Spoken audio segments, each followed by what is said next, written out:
welcome to our mini vlog! And for today's video nga I decided na magpagupit na dahil sa sobrang init ng panahon ngayon. Parang pinapractice na tayo sa impyerno. Kaya mga babae ngayon, kahit hindi broken-hearted, nagpapagupit na dahil sa sobrang init. Ay, pati ako ginagalis na. Nakita niyo ba yung binti ko? Diba? Hindi na nga maganda, galisin pa. Dahil sa sobrang init, pag nagpapawis ang aking balat, kinakamot ko dahil makate. Pagtapos ayun, magsusugat. Bukod sa mainit ang panahon, ang isang reason din kung ba't ako magpapagupit ay grabe na ang hair fall ko. Malala na. At ayan, hindi yan bangs. Tutsang yan. Tutsang na mga nagsitubuan na dahil ako'y naglagas ang buhok sa stress. Ganun siya. Grabe. Habang ako'y busy naman maganda sa salamin, ay ang aking mga anak ay busy din. Si Amora ay busy magbunot ng itim ng buhok. Itim kasi wala naman siya nabupunot na puti, di ba? At si Adira naman ay busy naman magsampay ng hanger sa labas ng bahay namin. Kaya naman tayo ay magsisimula na. Etong pagpapagupit ko is tiwala lang din ang ginawa ko. Kasi ang mama ko lang ang magugupit ng aking buhok dahil tayo ay nagtitipid. Ganon. Ginagawa mo. Nagsasampay na hanger? Oo. Wow, very good. O siya, halina't umpisa na natin dahil tayo ay nagtitipid, ay umpisa na natin magbasa ng buhok. Wala tayong water spray. Basa talaga ng buhok na malala. Habang busy kumain ng aming paping mabait, nakakaloka.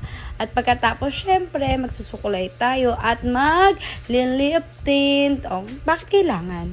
Wala lang, gusto ko lang. Ganon. At yan ang aking fairy hair mother. Ever since, ay siya lang ang nagugupit ng aking buhok. Bibihira ako magpagupit sa salon kasi tumitikwas siya. Pero pag ang mama ko ang naggupit, antaray, ang buhok mo paloob, talagang parang naka-apple. So, ayan, hanggang dyan ang aking papagupit dahil gusto ko talaga matanggal na yung dry at pati mga split ends. Hindi naman ako nanghihinayang gawa ng mabilis naman tumubo ang aking buhok. Ay, mabilis naman humaba. Ganon. O, diba? Ang iklite. So, parang sabi ko, hulo, kaya pa ba ito ibikot? Pero mukhang kaya naman siya. Ilalaban natin yan dahil gusto ko ay may design. Antare, may design. Kaya naman, yumuko ako at pinavikat ko pa nga ito. Diba? Hindi ako makontento. Kasi grabe talaga yung init na init ako sa aking katawan. Grabe. So, ayan. Sinukat-sukat ko siya kung pantay ba kung bawat gilid. Sabi ko, mama, hindi pa ito pantay. O, yan, binawasan ni mama. Diyan! Oh, antara, may style na ang buhok.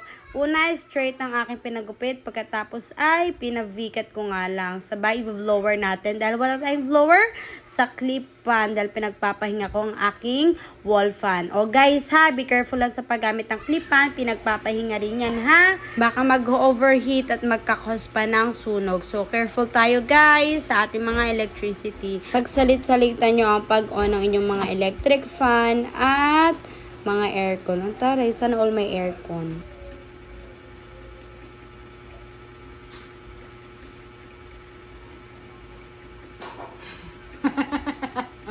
Maganda ba? Hindi ko masyado maiksi. Hindi gusto ko to.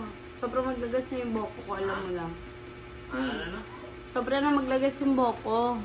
May mahahawakan pa dyan. Oo, ganyan oo. Wow.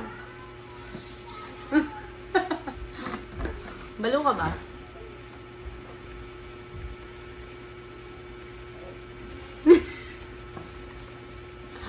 But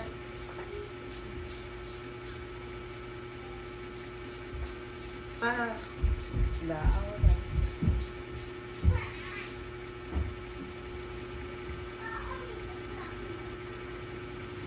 parang hindi ako siyado sa conditioner. Diyos ko naman. Tapos grabe na yung panot ko. Yun na yung bangs ko. Diba? Yung mga tutsang ko naging bangs na. Tama, huwag yung maaga. Kailan? Sige natin. O, diba? Pwede na. Para sa katulad kong nanay na nagtitipid, para sa pambagupit, pwede nyo nang gayahin itong aking hairstyle. O, nakaka-fresh naman na at hindi na nakakairita. Ganon. Ayun lamang guys. Salamat sa inyong panonood. Babush!